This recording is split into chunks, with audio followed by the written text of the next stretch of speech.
Good evening, everybody. Welcome to Full Stream Ahead. My name is Jamie. This is Jan Kabinski, and this is our take on what an online opera recital experience could possibly be from now on. We all know that the pandemic has put live performances on hold and robbed artists of gainful employment, and we're hoping to fill the gap somewhat by bringing our audience some well-produced filmed opera music and giving you the chance to chat to our opera singers directly, and also we'll be raising some money for our performers as well as Help Musicians UK. And that link is in the chat box now, hopefully, and will be appearing on your screens as well. We have 4 singers performing for you tonight, 5 sets of arias, and I'll hand over to Jan to explain briefly what these performances come from. Hi, so these videos are all pre-lockdown, by as much as 5 years, and they were originally recorded as demos for all our wonderful singers. So they were made to be sent out to casting directors, agents, and for their websites. So as such, you may notice one very sad omission. These particular videos, for the most part, don't feature the wonderful pianists who accompanied the performances. We're really sorry, that's just how they were filmed at the time.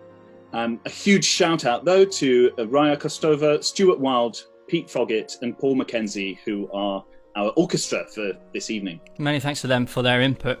As well as the music, we'll be joined on air by our singers. So if you have anything you'd like to ask them about the arias you hear or anything else, although do try to keep it sort of, family friendly, then pop them in the chat and we'll pass it on.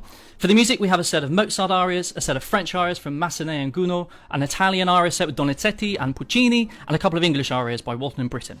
To start, however, we're going to celebrate belatedly the birthday of Tchaikovsky. As to where we go on from there, why not let us know in the chat what you'd like to hear next. For now, some arias from Eugene Onegin. Enjoy!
Yes,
Oof, as I would say.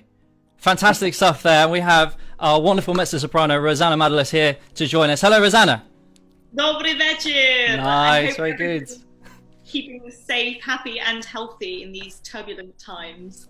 That's what we like to hear. Can you actually remember as far back as that recording session? I can, yes. I'm not that old yet. Sorry, go on. What was it like to sing to camera? Because I suppose we're all sort of getting used to the idea that this is what we're going to have to do for the foreseeable. So how did you find it way back then?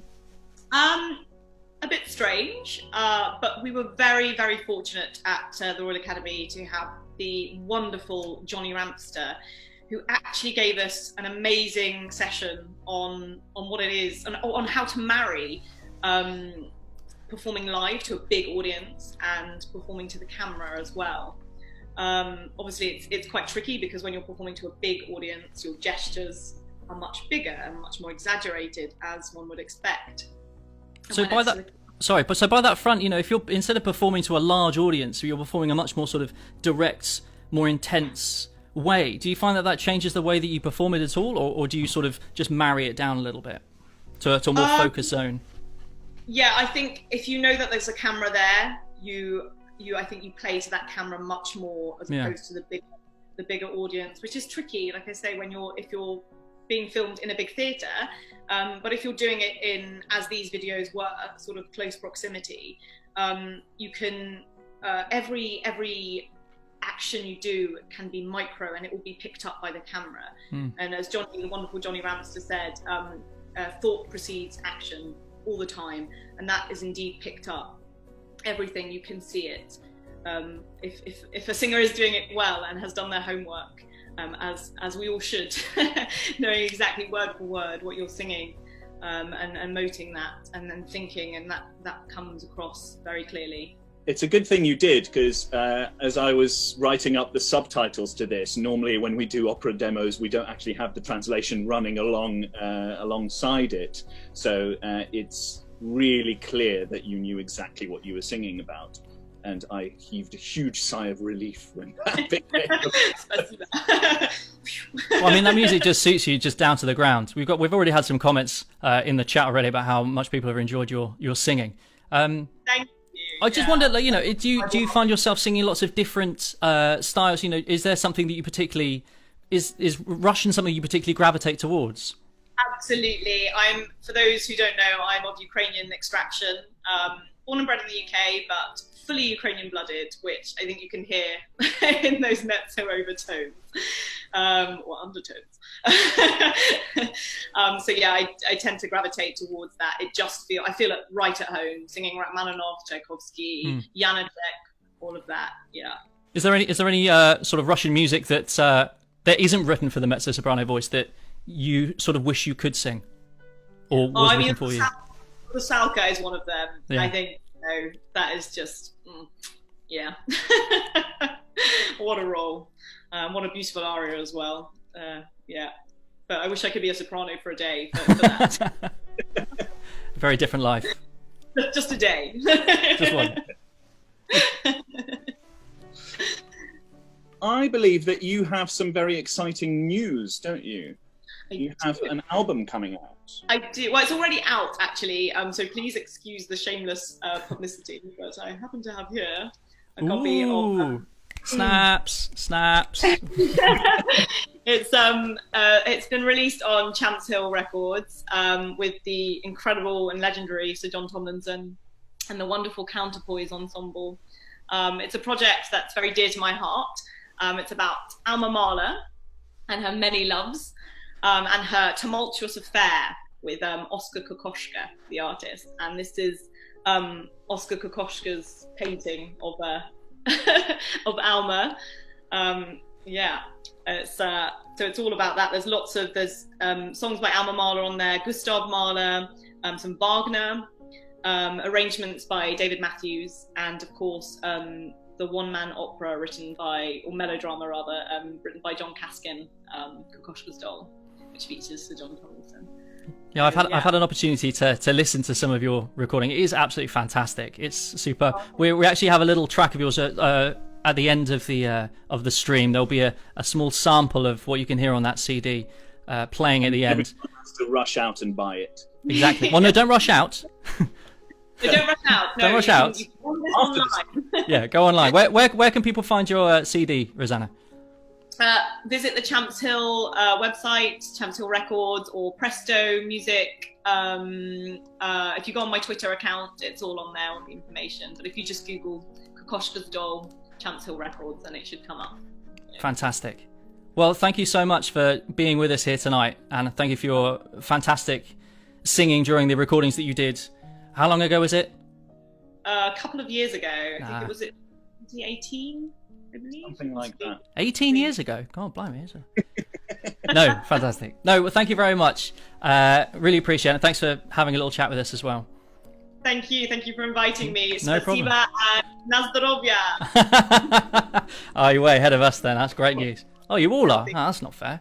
Right, well, I think on that we're going to move on to a new set of music. We're going to listen to some Mozart, I believe, an aria from Così and an aria from Don Giovanni. Hope you enjoy it. Thanks. Bye.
Padre,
Brava!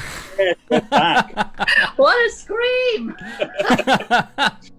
We have Jenny with us, and we have some questions from the chat, which is amazing.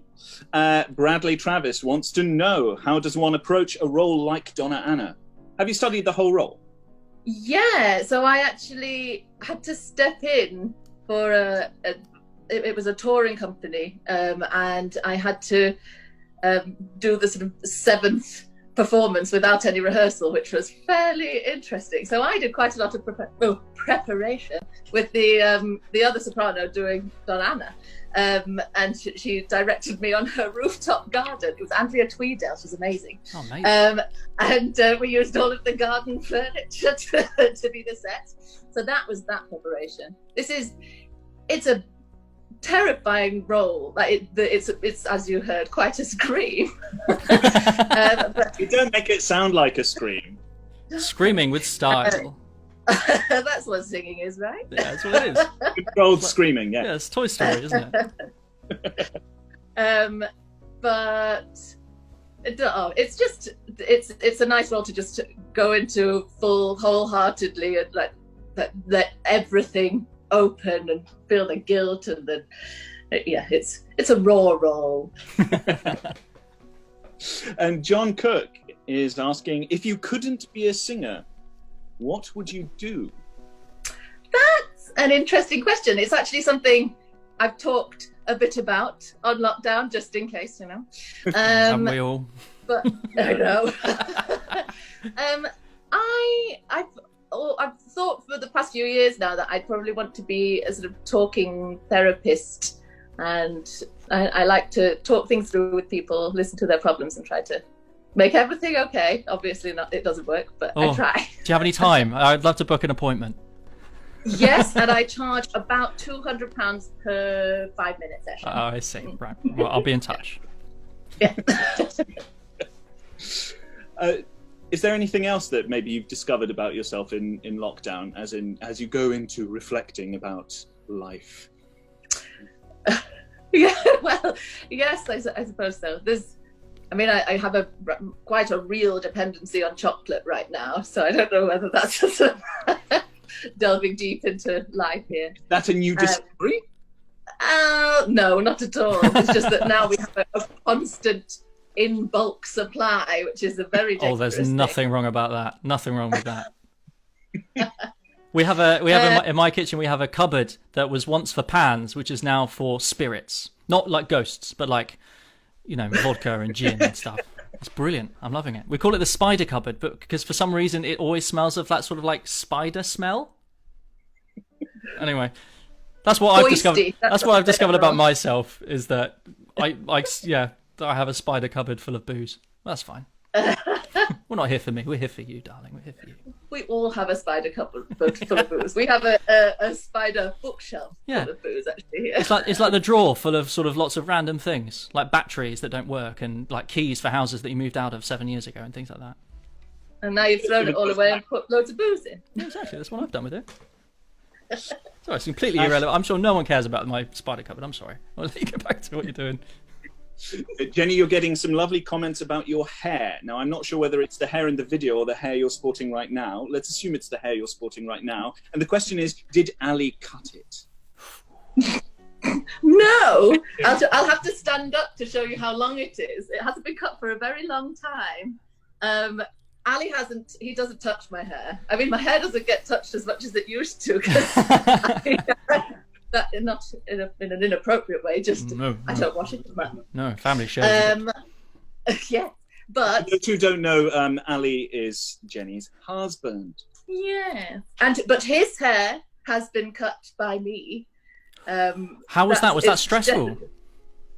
No, because for a while, like when I used to live with some friends who would let me cut their hair before, so we opened Salon Jean again, and it was the kitchen. I know. But we've invested now in some hair scissors. Before it was just meat scissors. Christ. I don't know why they let me do it. Oh. Did you wash them before using them for cutting hair, though? Of course. I'm not a heathen. I don't Now know. listen. Maybe it's good for the hair. A bit of like animal fat. I don't know. Well, listen, we should move on to some music. we should talk about the music for a little bit, guys. I think. Maybe. I think so. So these videos, they were recorded as demos, obviously, to send out to all these casting people and whatnot. How do you approach choosing repertoire for that? Is it the same as preparing for auditions? Do you try to show variety or stick to something that you know you're really good at? I think it's a bit of both. You want to show different languages. You want to show like different periods, if you can sing in the different periods, and or if you want to. And I suppose the recordings, these are from 5 years ago, so it's I don't really sing Don Anna anymore, actually. What do you But do these days? I do a bit of Countess if I do Mozart, and then instead of the Walton, which is coming later, spoilers, I usually do a bit of Governess from Turn of the Screw now. But I suppose it's about, well, for me at the time, I decided that I liked to sing high notes and I didn't want people to hear much else. So that's mainly what you get in the repertoire that I did 5 years ago. Is it strange hearing yourself back, like looking back at those videos and seeing? Do you look at it and think, oh God, I can't believe I did that, or like I would do that totally different now? I looked at it with a sort of, well, yes, basically, but in a kind of way. I sort of felt, I was like, oh, in a few years' time, you'll know how to work that little bit out. You'll be okay. But yes, there were certain things that I thought, oh, I wouldn't do that quite like that now. But it's nice to look back at it, actually, see where things have changed. Yeah, Maybe see the journey. Yeah, See the Jenny's change. journey. Jenny's journey. Tune in. Jenny went through the change. And on that note, I think we'll leave it there. But thank you so much, Jenny, for coming and joining us for a little chat. Beautiful singing. We're going to hear you sing some Walton a little later. Anything you want to say to your hordes of fans out there? Any lasting messages? Oh, I mean, obviously it's just my parents who are watching. But, No, surely not. No. Just thanks for watching and thanks for having me, you guys. I think it's such a great idea and thing, and No, not at all. it's been a real pleasure to be here. Pleasure to have you. Well and cheery, and yes, as cheery as you can. Always, darling, always. Fantastic. Well, thanks very much. I think we're going to move on to. Have we got anything in the chat, Jan, about what we're having next? No, because I haven't asked a question in a while. Oh, you. Right, in which case, I'll make the executive decision. I said we're going to listen to some French music. We're going to be listening to some Gounod and some Massenet. I hope you enjoy it. We'll see you after this. Bye-bye.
Devina la presosa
Brava! We have with us tenor Sam Furness. Hello, Sam Furness. We promise this is the same person you just saw on the video. He's just changed a bit. Time has passed. Lockdown has not been kind. Lockdown has not been kind. Yeah, I mean, to be fair, I think that was done a few years ago, so all this aging hasn't happened in the last 8 weeks, but, you know. We were just talking sort of off the air about singing in French. Jamie doesn't like it. Do you like it, Sam? I like it. Yeah, I do. I do like it a lot, actually. I think it's... Oh, God. Sorry. Yeah! Hey, that's the first one. That's the first one so far. Yeah, no, I actually love singing in French. I think it lends itself quite well to the tenor voice. Plenty of nice nasal tones that we can pretend that our naturally Perfect, nasal mate. voices Perfect. are actually yeah, very idiomatic. So do you sort of gravitate to French music and Russian music? Do you do any Italian stuff? I do some Italian stuff, but to be honest, what I've been spending most of my time, I mean, usually what happens is I go to an audition, I'll sing a bit of Mozart, some French, and then they give me some Janacek role. That's usually what tends to happen, which is great because I love Janacek. It's great music, but I've sung a lot. I mean, in this lockdown period, what I've had cancelled, among a few other things, is a Polish opera and a Czech opera. So I've kind of been doing a lot of Slavic stuff, but I've got a lot more Italian and stuff coming up. But if it ever happens, it will. Of course, it will. Don't be ridiculous. It might happen to camera, but it will. Yeah, happen. who knows? Who knows? We were also just saying that, I mean, I'm sure no one's actually realised because you are such a good singer, but when we did those recordings, you were ill. I was, yeah. Well, it's I was basically, we were doing a take and then I was just coughing my lungs up. I don't quite know how Jan made it sound as acceptable as he did, but because it was much rougher than that in the real life. I was really shocked because I was really certain it sounded an awful lot like a recording that I've heard before. It was almost identical. I reckon that's probably the key. Yeah, it's not actually Sam singing. No, it's not Sam at all. Yeah. It's Jan singing it. It's actually some bloke who's on fest at a sea house in Germany. No, I said it. But I he said, was still. Ooh, we've got a question from the chat, Ooh. and I've dropped my phone, so I'm number 2. Right. So John Cook says, Sam, the top C, do you approach an aria differently when it's got one? I would say, I'd say that you are trying not to spend everything before the C. Yeah, so probably I don't go quite as hard at an aria if I know it's got a big top C at the end. I might only give 107% rather than 110 for the rest of the aria. Very good. Well on message. Just save that cheeky 2% for the C. Is that what it takes? An extra 2%? Oh, it takes all sorts of things, mate. Don't even want to know. Have you found when you've learnt an aria with a big note like that, when you come to performing the whole role, do you ever find it a bit sort of strange? Because obviously when you're performing the aria, it's totally on its own. It's sort of separate, and you can kind of plan it much differently. Whereas with a role, you've got to think of much more sort of grander. I think they're much easier when they come. I mean, sometimes the big top C will come at the end of a kind of huge scene where you've been on stage for 40 minutes arguing with a baritone. Oh God, that's not even in the show. So argumentative we are. Exactly. And then it can be harder. But in general, I think they're easier in context because there's less pressure on it. When you're just standing up for an audition or a recital, whatever, and there's this one big note, then there's a lot of pressure for us. Everyone is just waiting for that, and basically the audition being a success rests pretty much on that note. Whereas when you're on stage performing the role, it's very different. So it takes the pressure off the C, and I find anyway, usually that the real extreme top notes happen easier then because you're not, you're more in it basically. You're not just thinking about the C. You just think yourself like an audition will be so much easier if you could just walk in, sing and then leave. Like, just there you go. That's what I can. That's what I have on offer. Thanks very much. It's the only thing you're interested in anyway. Exactly. Yeah, I mean, to be honest, I think if you just walked in singing a top C and then said 12 on stage and then walk back out. Now Papageno's second aria, that'd be fine. Yeah. How do you find singing Mozart? Is obviously, you know, the Tchaikovsky and the Gounod are very different to the Mozart in terms of style and how you approach it. Do you find that you have to sort of adjust yourself to sing that, or do you sort of stay on the same track? Role? So, what was that, Jan? I was just asking whether it depends on the Mozart role, because obviously you can sort of take Tamino out of it a bit. Yeah, I mean, I think basically my teacher. So I wasn't, by the way, just saying. Never mind, Jamie. I want to hear what Jan's saying. No, it's fine. We all heard you. No, we all heard you. It's fine. Both of you were saying. So basically, my teacher always has told me, just sing it with your voice. Just sing it with your voice, whatever it is. Sing it with your voice, and that's basically what I do. So to be honest, if I'm singing Ferrando, I don't really think about trying to make a different sound than if I'm singing some mad Polish 20th century stuff. I just try and sing it like Sam sings, and you know, try not to crack or fall off the stage. Haters gonna hate, you know. Just do your thing. Yeah. Out of interest, what was the mad Polish opera that you were meant to be doing? It was Król Roger, or Yes. Roger, King Roger, Szymanowski. Amazing piece, massive role. It would have been such an experience to do that. It was supposed to be. You'll get that. We'll be back. Yeah. And it was going to be in Savonlinna Festival, which is this castle in Finland, which is in the middle of a lake, and 2,500 seats in the courtyard of the castle. It's a beautiful place, but you know, it is what it is. Oh, it sounds like you missed the bullet there, mate. I think you've done all right. That sounds awful. Horrible. Well, I tell you what, it was a big learn. Yeah, no doubt. But I tell you what, it's in the bank now. It's ready to go. Well, it would be if I'd learnt it all. There we go. But luckily, I got cancelled before I was fully off books. So you know, thank heavens for that.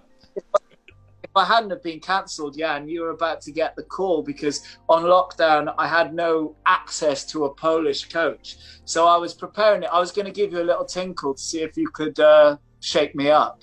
Oh, I would have loved that. I could have given it a go. I'm just saying. I'll do it cheaper than Jan as well. Yeah, I bet. We just have to do a live stream. Oh, well. Yeah, no, never mind. Oh, yeah, a live stream Polish coaching. That's something people would love. I think listen, there's a market for everything. There's an audience for all. Netflix, watch out, because Polish cast is coming, and it's going to... It's the next big thing. It's the next Tiger King. It sure is. Speaking of the next big thing, shall we go back to some music? And before we do, we will thank Sam for his time. But thanks for joining us, Sam. Really appreciate your time. Amazing. Thank you, everybody, for watching. Stay safe, and don't drink bleach. Enjoy the sun if you can go outside, and don't drink too much, but do. Yeah, nice. Very good. Yeah. There you go. We're just going to mention casually that there is a crowdfunder, and the money that we raise, thank you to the people who have already supported us. The money is going, half of it is going to Help Musicians UK, who are doing amazing work supporting artists through this lockdown, and the rest will be split among our performers, singers, pianists, presenters, and all that, because, you know, we are having a hard time with this lockdown as well, although this is absolutely lovely. Oh, great time. This has been great. Speaking of which, we're going to go on some even greater music. We're having an English section. Finally, one that you didn't have. I don't think you put. Did you put any surtitles into this one, Jan? I didn't. I decided to be optimistic about the diction of our singers. We'll test it. We'll see how it goes. Fingers crossed. I'm sure it'll be amazing. Here we go. Set of English songs. We've got an aria from Billy Budd and an aria from Troilus and Cressida, the William Wilton that Jenny alluded to earlier on. Enjoy. Just my favourites.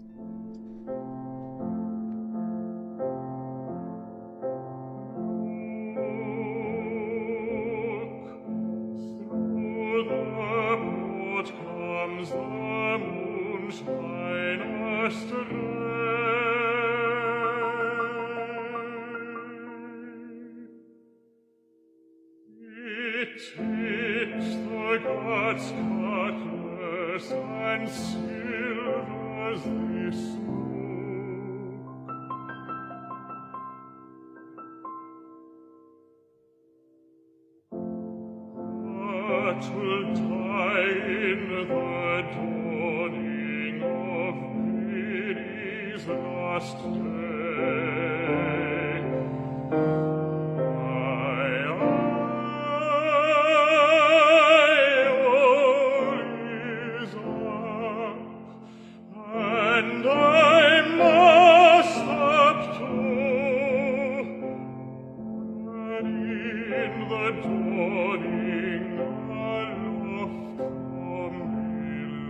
Stupid game, but it's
That is such a good aria.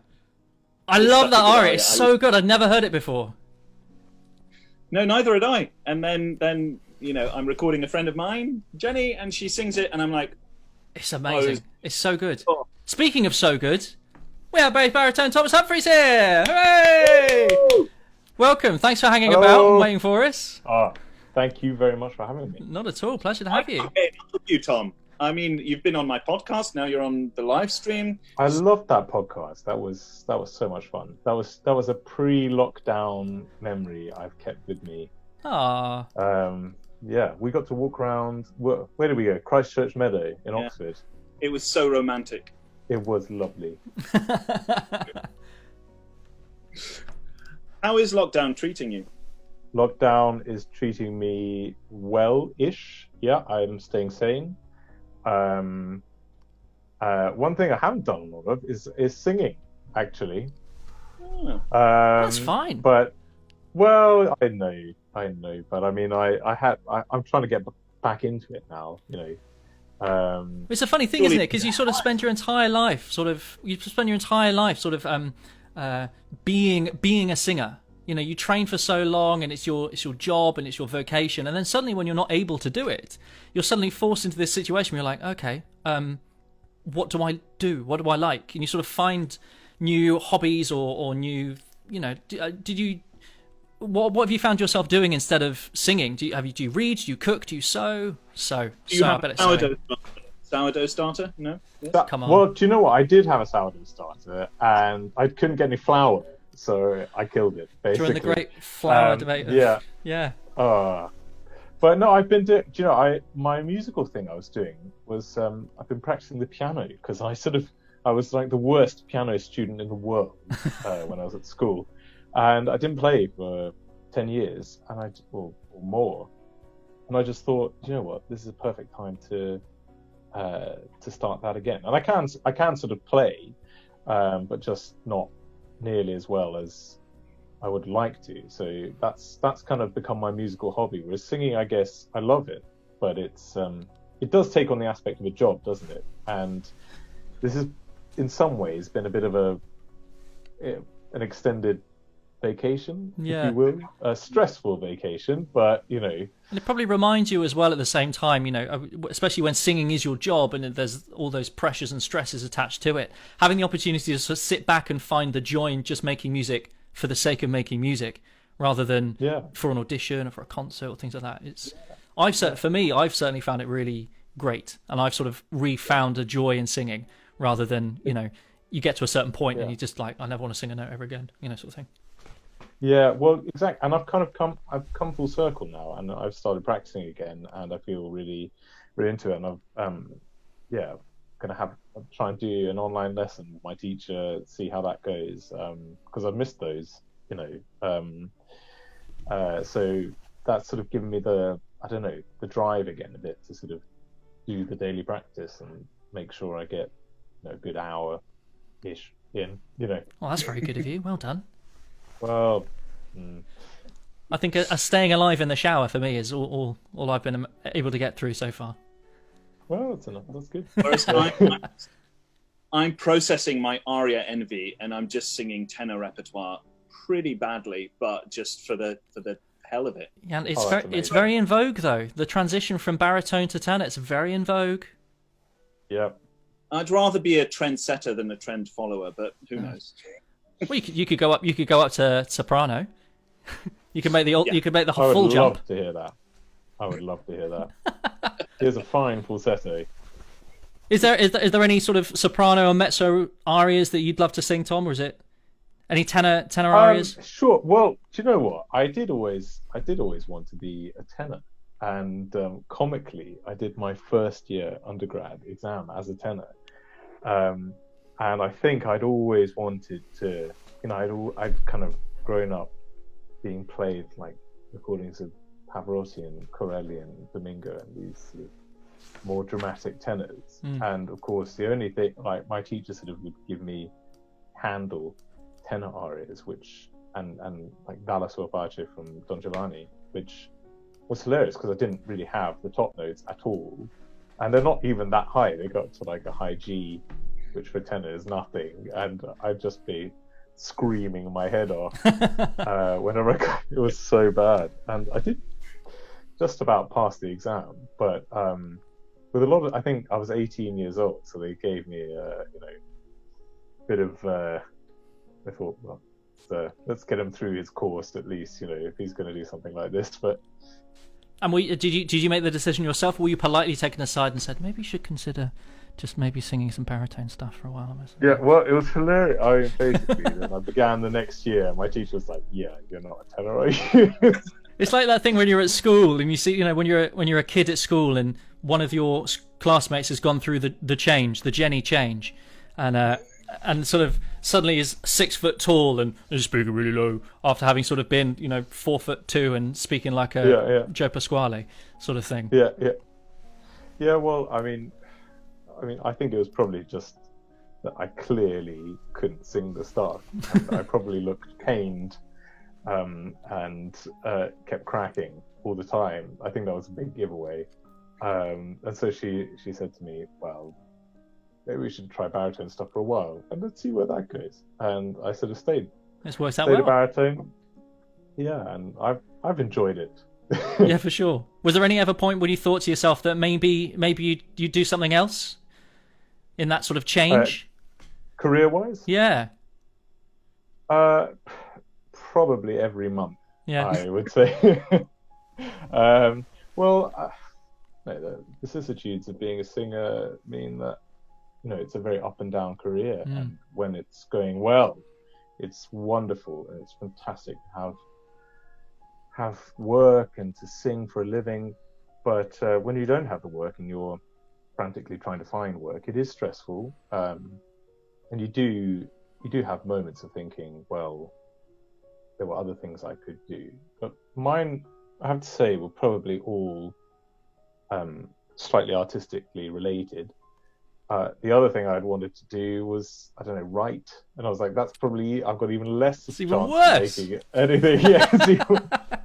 I told my uncle this once, and he's a very pragmatic man, and he was like, so if you didn't sing, what would you do?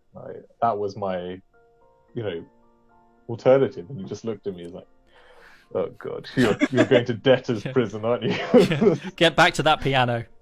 Yeah. I think there is. It's so true that there is such a pressure on singers to at least be busy and be full-time singers, that there's almost a sort of a taboo to be doing other stuff to complement that career, whether it be which I think is funny now when you see during lockdown where everyone's had to really look at these alternative career paths, whether it be teaching or tutoring or all sorts of different things. I mean, you teach as well, don't you, Thomas? Do, yeah. So that's what our podcast episode was about. Yeah. It was kind of all about, and do you know what? I love that sort of portfolio career, and I love my teaching, and I find it very rewarding. And it's been a big part of keeping me sane and keeping me motivated, driven and motivated exactly during lockdown, because I've been able to continue online, and that's been a lifesaver. So I'm incredibly grateful for it. And it all sort of feeds into the same thing, and you are sort of making music of another kind, really, when you're teaching. You have to accompany and try and help someone else with their singing. So that's incredibly rewarding too, and fits in, I find. Do you find that you're in your lessons, that as you're teaching, do you sort of remind yourself certain things that you should be doing, or do you sort of stay clear of that stuff? I always think if I were to teach, I'd be like, oh, I've got to teach them what I should be doing, sort of thing, rather than what I do. My thing is, I think demonstrating can be a really useful way of teaching to a degree. But if you have someone who's got a significantly higher voice, it can be very risky. Attempt this, and there's always a moment where, in that case, I'm like, should I do this? And it depends how early on in the morning it is, and I might not be brave enough to attempt that. But yeah, there's something about you really do learn from trying to think about how someone else could approach something, and then you think, oh, maybe I could try that, you know. So yeah, it's a really performative extra string to any musician's bow. I think huge. I imagine it's one of those things as well that when you see one of your students finally achieve something they've been working on for a long time, that's sort of seeing kids, you know, learning music and learning singing and improving in such a quick way. You know, I always find it the joy of a young student finally hitting that top note or feeling comfortable to do that phrase in one breath. It really puts you back in the mood of being like, oh, I love music. It's really, really great. Especially, I mean, it's their enthusiasm is, you know, is infectious. And if you've got a student who turns up and they're just, you know, incredibly excited to be trying something, a new piece, for example, that they wanted to do, and they can finally do it or whatever, it's really, I find that very, very rewarding, very inspiring. Nice one. Takes you back to when you wanted to start the career, I guess, you know. And this is what I love about like recording you guys, all four of you. I just love turning up, setting all my gear up, and then just letting all this talent wash over me and try and help in any way to sort of bring that to the fore and make you guys sound as good as you sound to me in that room. And I just love it. Every single time I do a recording session, I come back with a new enthusiasm for my own singing and for singing in general.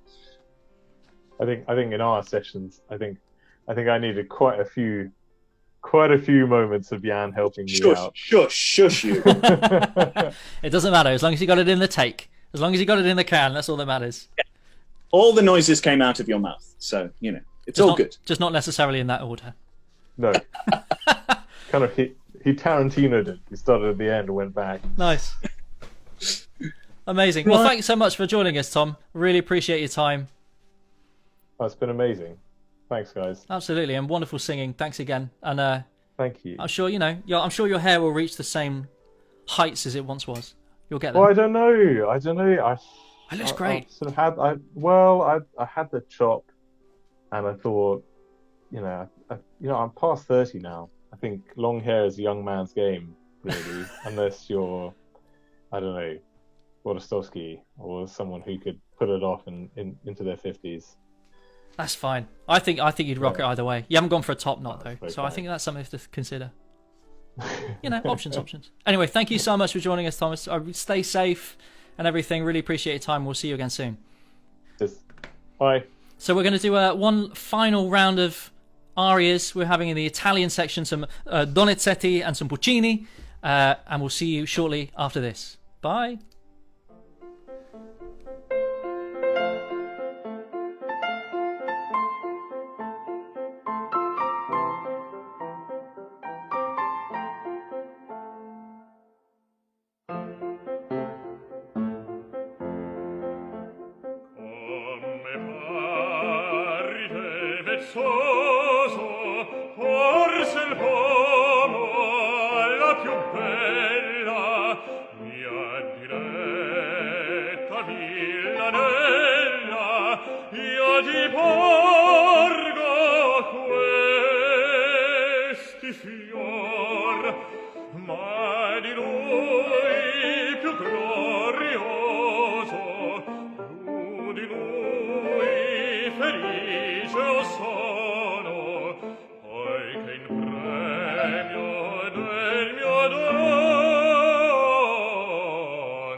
Sargente, non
What a perfect way to finish.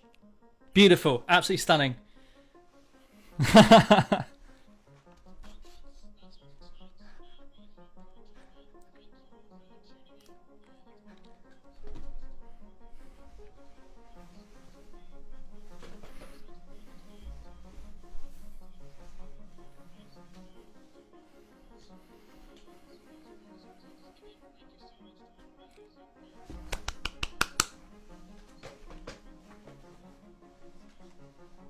Indeed. Thank you so much, guys.